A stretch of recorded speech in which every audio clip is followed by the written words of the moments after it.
আসসালামু আলাইকুম প্রিয় শিক্ষার্থী বন্ধুরা, তোমরা সকলেই জানো ইন্টিগ্রিটি এডুকেশনের নিজস্ব একটা মেথড রয়েছে। আজকে আমি তোমাদের দেখাবো কিভাবে অত্যন্ত কৌশলে খুব সহজ উপায়ে মাত্র প্রত্যেকটা রিঅ্যারেঞ্জিংয়ে তুমি 2 থেকে 3 মিনিট ব্যয় করে তুমি পরিপূর্ণ মার্কস পেতে পারো। আমাদের এই ক্লাসগুলো সম্পূর্ণ মনোযোগ দিয়ে তোমাকে এনজয় করতে হবে।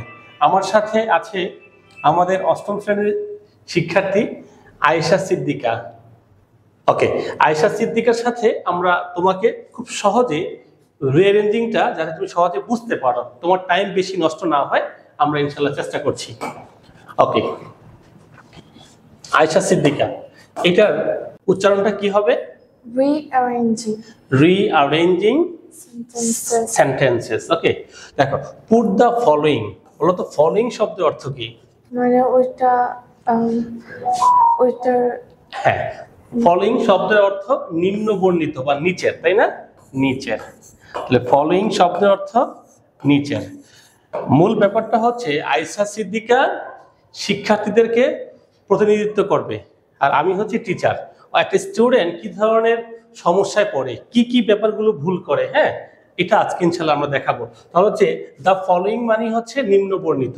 ওকে, put the following parts of the story in the correct order, সঠিক অর্ডারে লিখতে হবে। To make the whole story, এর মানে হচ্ছে পুরো গল্পটাকে তোমার সঠিক অর্ডারে লিখতে হবে। Only the corresponding numbers of the sentences need to be written, শুধুমাত্র করেসপন্ডিং নাম্বারটা লিখতে হবে। তুমি আমাকে বলবে এইটা দ্বারা কি বোঝানো হয়েছে?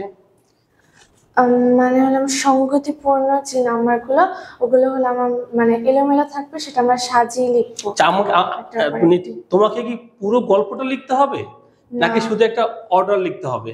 শুধু এটা অর্ডার লিখতে হবে, নাম্বারটা। যেমন এইভাবে, যেমন ধরো ডি, তারপর আছে ই, এফ, জি, এভাবে লিখতে হবে নাকি পুরো গল্পটাই লিখতে হবে আমাকে?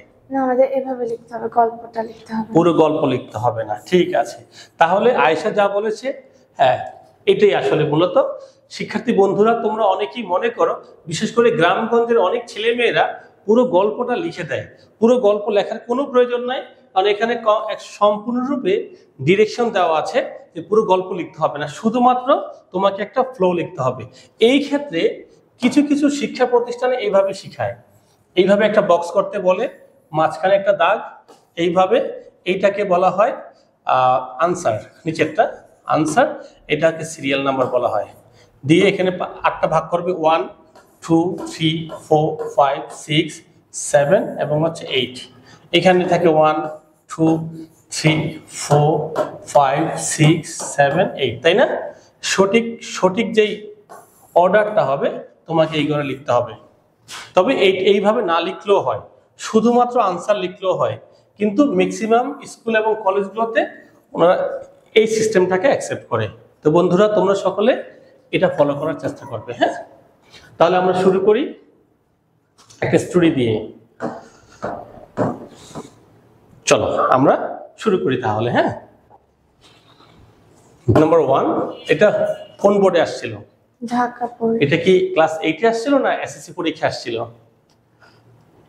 এসএসসি পরীক্ষায়, হ্যাঁ, এসএসসি ঢাকা বোর্ড 19 এসেছিল। একটা কথা বলে রাখি, রিঅ্যারেঞ্জিং ক্লাস 6 7 8 9 এবং 10, এই 5 ইয়ার্স মানে 5টা ক্লাসে একই ধরনের থাকে, অর্থাৎ 8টা সেন্টেন্স থাকবে এলোমেলো করে। হ্যাঁ, তোমাকে এগুলোকে সঠিক অর্ডারে লিখতে হবে। আমি আবারও বলছি 6 7 8 9 10, অর্থাৎ তুমি 6 থেকে শুরু করবে, কতটা গল্প তুমি শেষ করতে পারছো। কিন্তু অনেক শিক্ষার্থী মনে করে 6-এর রিঅ্যারেঞ্জমেন্ট আলাদা, 7 আলাদা, 8 আলাদা, না, সবার একই ধরনের থাকে। অর্থাৎ 5 ইয়ার্স ধরে তোমাকে 100 থেকে 150-এর মতো রিঅ্যারেঞ্জমেন্ট তোমাকে শিখে ফেলতে হবে। ওকে, তুমি তাহলে একটু পড়ো তো সেন্টেন্সগুলো। Shamim got a lease of land in his village. Shamim's ওকে, দেখো এইটার অর্থ কি? Shamim got a lease of land in his village, মানে তার গ্রামে হলো একটি জমি পাইছে, একটা জমি সে লিজ নিয়েছে, তাই না?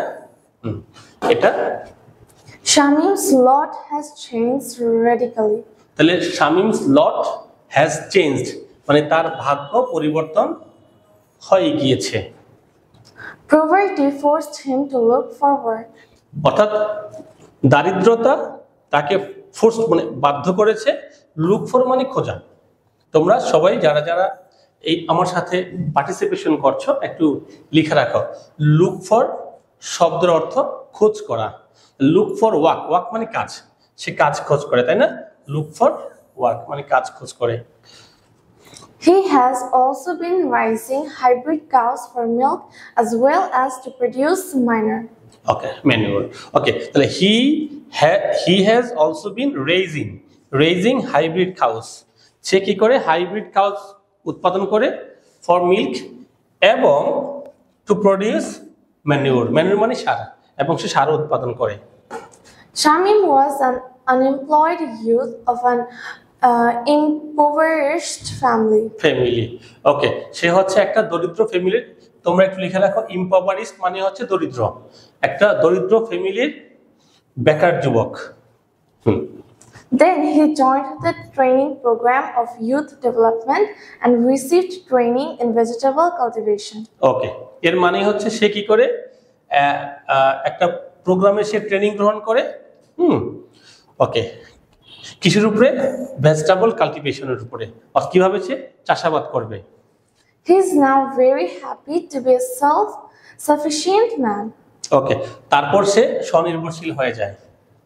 He applied his new and improved knowledge for cultivating vegetables. এর মানে হচ্ছে ওই ট্রেনিং গ্রহণ করার পরে সে অ্যাপ্লাই করে new and improve knowledge for cultivating vegetables, অর্থাৎ সবজি চাষের ব্যাপারে সে নতুন যে একটা ট্রেনিং পায় সেটা অ্যাপ্লাই করে। এই তো হচ্ছে আমাদের গল্পটা, তাই না?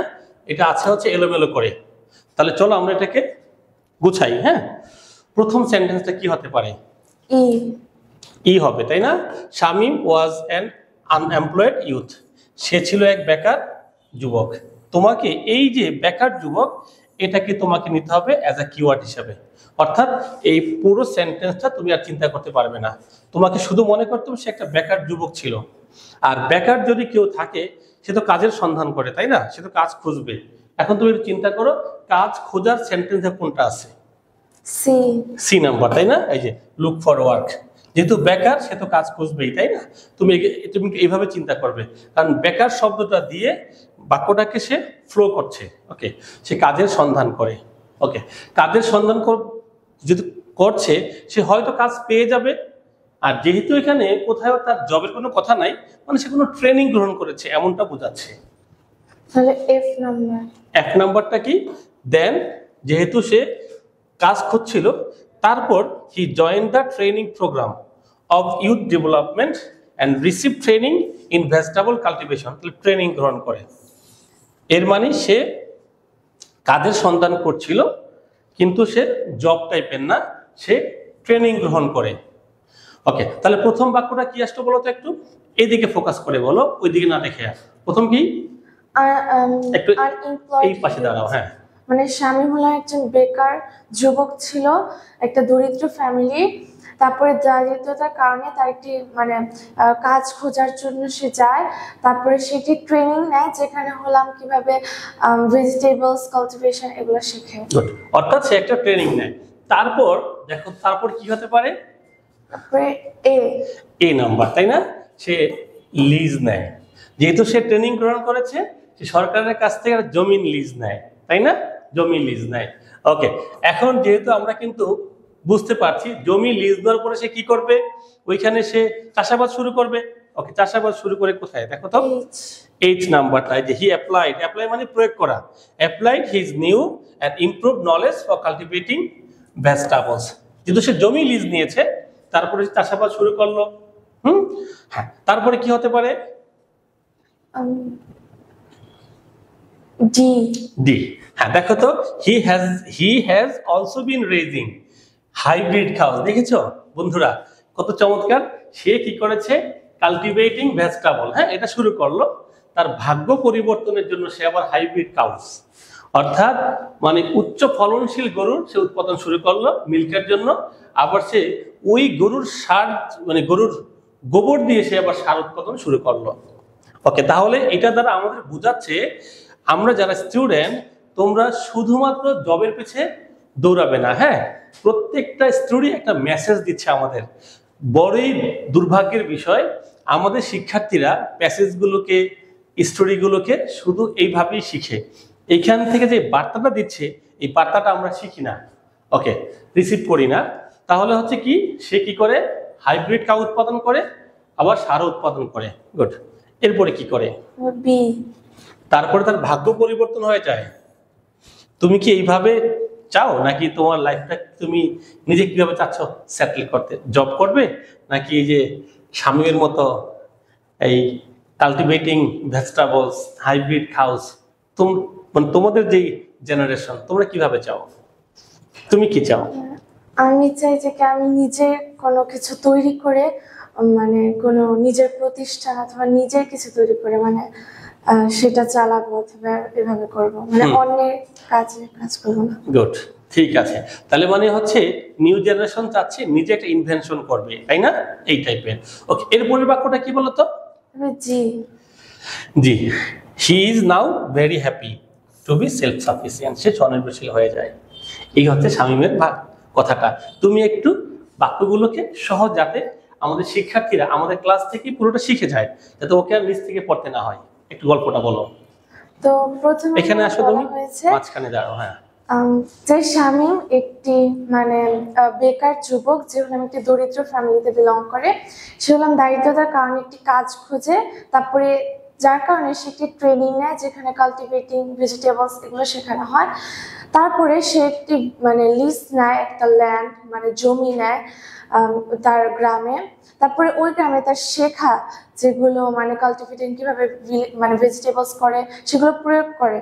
তারপরে এর সাথে সাথে সে হাইব্রিড কাউজের যে দুধ মানে মিল্ক, তারপরে তার সাথে সারও উৎপাদন করা শুরু করে।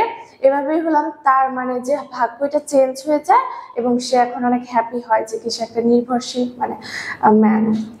ওকে, dear listeners or hour students, আমি তোমাদেরকে আরেকটু সহজ করে দিচ্ছি। আবার তোমরা গল্পটা মাথায় রাখবে। রিঅ্যারেঞ্জমেন্টের জন্য 100 থেকে 150 গল্প চাচ্ছে, তোমরা মাথায় সেট হয়ে যাক। ওকে, আমরা চলো একটু কিওয়ার্ডগুলো একটু আমরা আবার বের করি। প্রথম হচ্ছে, একজন বেকার যুবক ছিল। বেকার যুবক হওয়াতে সে কাজের সন্ধান করবে, look for work. Say training গ্রহণ করে, তাই না? ট্রেনিং গ্রহণ করে, তুমি এটাকে নিয়ে নিবে কিওয়ার্ড হিসেবে। ট্রেনিং গ্রহণ করে, ট্রেনিং গ্রহণ করার পরে সে একটা জমি লিজ নেয়। এই যে জমি লিজ নেয়। জমি লিজ দেওয়ার পরে সে কি করে, এই যে কাল্টিভেটিং ভেজিটেবল, সে ভেজিটেবল চাষ করে, সবজির চাষ করে। সে সবজি চাষের পাশাপাশি সে কি করে, যে হাইব্রিড খাওয়া উৎপাদন করে। ওকে, উৎপাদন করার পরে তারপরে তার ভাগ্য পরিবর্তন হয়ে যায়। Lot has been changed. Lot changed, আমরা কিওয়ার্ডে অক্সিলারি ভার্ব রাখবো না, তার ভাগ্য পরিবর্তন হয়ে যায় এবং সে হ্যাপি হয়ে যায়। এই হচ্ছে আমার শামীমের গল্পটা। তোমরা কি করবে, পরবর্তীতে শুধু কিওয়ার্ডটা ফলো করবে, কিওয়ার্ডটা ফলো করে গল্পটাকে রিকল করে মাথায়। হ্যাঁ, এটাই হচ্ছে রিঅ্যারেঞ্জিং এর সেরা পন্থা। তোমরা এই পন্থাটা অবশ্যই অবলম্বন করবে। দেখা হচ্ছে পরবর্তী গল্পে। আল্লাহ হাফেজ।